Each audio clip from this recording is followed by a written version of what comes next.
ರಾತ್ರಿ ನಡೆದು ಈ ಗಣಪತಿ ವಿಸರ್ಜನೆ ಕಾರ್ಯಕ್ರಮಕ್ಕೆ ಇವ್ರನ್ನೆಲ್ಲ ಸೈಡ್ ಹಾಕಿ ನಾನು ನಿಮ್ಮನ್ನ ಎಂಟರ್ಟೈನ್ ಮಾಡ್ತೀನಿ ಅಂತ ಬಂದವರು 4 ಜನ. ಆ 4 ಜನ ಯಾರು ಗೊತ್ತಾ? ಬಂದರೋ ಬಾವ ಬಂದರೋ.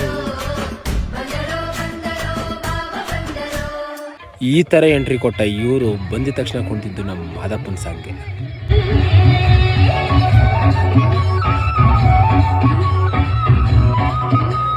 ಏನಪ್ಪ ಇವನು 4 ಜನ ಅಂತ ಬರೀ 3 ಜನ ತೋರಿಸ್ತಾನೆ, ಇನ್ನೊಬ್ರು ಎಲ್ಲಿ ಅಂತ ಯೋಚನೆ ಮಾಡ್ತಿದ್ದೀರಾ? ಈ ಸಾಂಗ್ ಮುಗಿದ್ಮೇಲೆ ಏನಾಯ್ತು? ಆಮೇಲೆ ಐಶ್ವರ್ಯ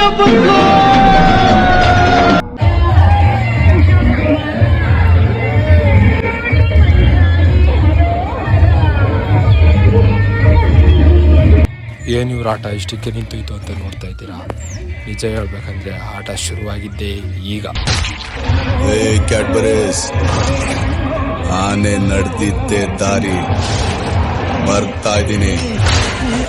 ಇಷ್ಟೇ ಸಾಲ್ತಿಲ್ಲ, ಇನ್ನೂ ಬೇಕು ಅಂತ ನೋಡ್ತಾ ಇದ್ದೀರಾ? ಆವತ್ತು ಇವರ ಮುಖದಲ್ಲಿ ಒಂದು ತೇಜಸ್ಸನ್ನು ನೋಡಿದೆ. ಏನನ್ನು ಸಾಧಿಸಿರೋ ಸಂತೋಷ ಇವರ ಮುಖದಲ್ಲಿ ತೇಲಾಡ್ತಾ ಇರೋದನ್ನ ಗಮನಿಸಿದೆ. ಪಂಚೆ ಉದ್ರೋಗ ಥರ ಕುಣ್ದ ನಮ್ಮ ಹುಡುಗ. ಇವನಿಗಿಂತ ನಾನು ಕಡಿಮೆನ ಅಂತ ಶುರು ಮಾಡ.